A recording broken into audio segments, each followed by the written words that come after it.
Listo. Buenas noches, profesor Darío. El día de hoy vamos a presentar la tarea académica 1. El tema es el positivismo. Los integrantes que pertenecen al grupo es Iris Castillo Peña, Oscar Pachascueto y Daisy Benavides, quien les habla. Iniciará mi compañera Iris. Sí, buenas noches. El positivismo es una corriente filosófica que funda la verdad en el método experimental de las ciencias positivas y que rechaza o niega cualquier interpretación teológica y metafísica. El positivismo explica, controla y predice. La naturaleza de la realidad la describe como dada. La relación sujeto-objeto la manifiesta como independiente, neutral y libre de valores. Su objetivo fundamental es la generalización mediante metodologías deductivas cuantitativas, centradas sobre semejanzas.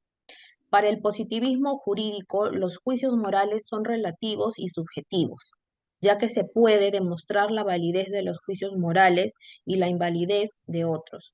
Sostiene que todo derecho positivo es justo por el hecho de ser derecho positivo, sin importar su contenido, de acuerdo con el sistema moral. Es por ello que resulta necesario que en un caso difícil el juez, ante la rigurosidad y extrañeza de la norma, prefiere aplicar el sentido de justicia antes que el propio derecho. Como primer punto, hablaremos sobre el positivismo excluyente de Kelsen, el cual sostiene que el derecho puede definirse y evaluarse sin hacer referencia a criterios morales. La naturaleza del derecho en cuanto tal rechaza cualquier conexión con principios morales. El positivismo kelsiano alcanzó su máximo esplendor con la rigurosa construcción teórica de Hans Kelsen, quien elabora su pensamiento aplicando la pureza del método para delimitar con rigor el campo normativo del derecho, declarando el culto del texto legal, que limita la actividad del juez a una labor de interpretación. Se agregaban el respeto de la voluntad del legislador, cuya intención era necesario inquirir en cada caso, y una sumisión exagerada a las opiniones de los autores de la misma escuela. Según Kelsen, el derecho no tiene que ver con la conducta fáctica de los hombres, sino solamente con lo jurídicamente perceptuado. Por ello no es una ciencia de hechos como la sociología, sino una ciencia de normas. Su objeto no es lo que es o lo que sucede, sino un complejo de normas. Para Kelsen, el objeto de estudio de la ciencia jurídica se contrae a solo el ordenamiento jurídico, normativo, con prescindencia de la vida humana, relegada a constituirse en el contenido factual de las normas. Los valores resultan ser, dentro del planteamiento, elementos de naturaleza metajurídica. Doy pase a mi compañera Daisy. Buenas noches. Yo voy a hablar sobre el positivismo incluyente o metodología de Hart. Gran parte de la literatura filosófica contemporánea considera el positivismo jurídico una teoría general y descriptiva del derecho. Su misión es explicar la naturaleza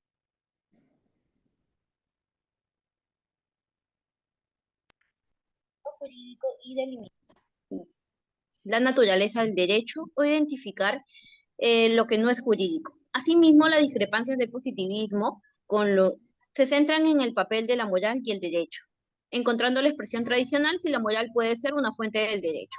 Para Herbert Hart, considera que el positivismo jurídico se sostiene sobre tres tesis. En primer lugar, entendía que el derecho exista, debe haber alguna forma práctica social que determine las fuentes de validez del sistema jurídico. A esta tesis se le define como fuentes sociales.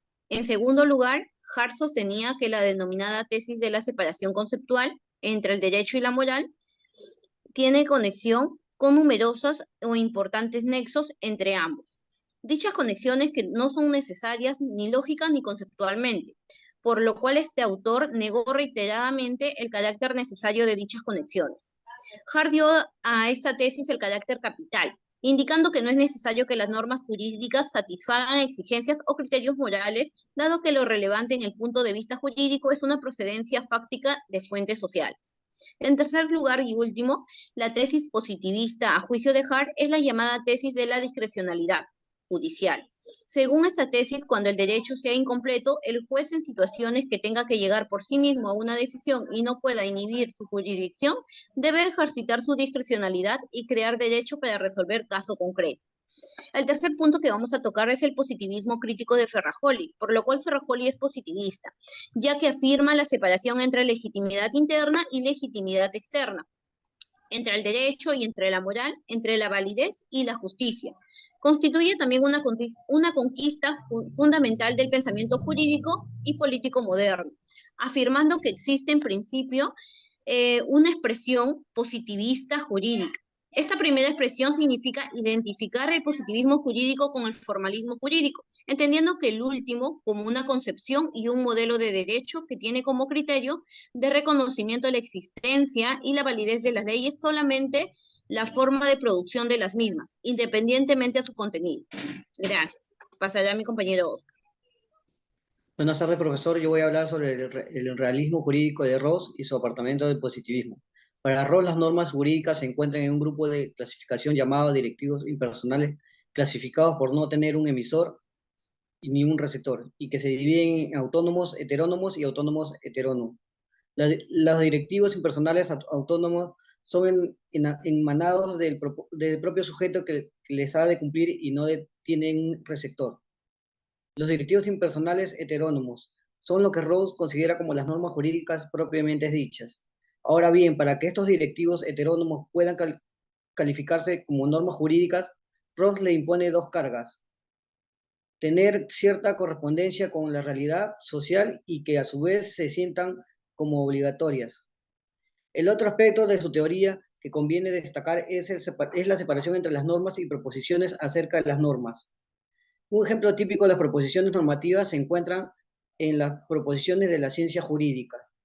Rawls subraya que la manera de la observación de la conducta externa del juez no es suficiente para determinar que estas normas aplica y cuáles son las vigentes. La aplicación de una norma significa que el juez fundamenta en ella su sentencia o invoca en las consideraciones justificar su decisión. Por lo tanto, cabe decir que son vigentes aquellas normas que los jueces usan para justificar sus decisiones. Rawls sostiene que el concepto de obligatoriedad no tiene cabida en una teoría general de corte positivista, que pretende fundamentar una ciencia puramente descriptiva del derecho.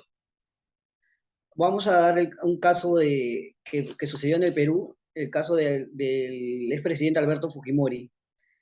El 7 de abril de 2009, la Sala Penal Especial de la Corte Suprema de la República del Perú condenó al ingeniero Alberto Kenji Fujimori. Este fallo es el fruto de un largo proceso político y judicial que vivió nuestro país desde la caída del gobierno de Fujimori, luego de descubrirse la magnitud de la corrupción en que vivía nuestro país en 1990 al 2000.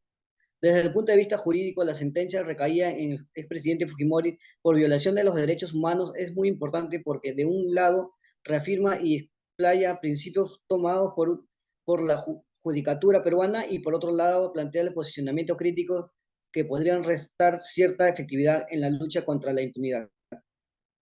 Luego del proceso de extradición, el expresidente Fujimori, las imputaciones sobre los derechos humanos fueron calificadas desde el plano jurídico interno peruano. Por ello fue procesado por homicidio calificado en agravio de 25 personas, lesiones graves en un agravio de 6 ciudadanos y secuestro de 2 personalidades. La imputación no considera a Fujimori como responsable directo, sino que se fundamenta en que el momento de ocurrir los hechos en su realidad era el presidente de la República y se encontraba en la cúspide de la jerarquía administrativa y del Estado peruano. Eso es todo. Gracias. Gracias.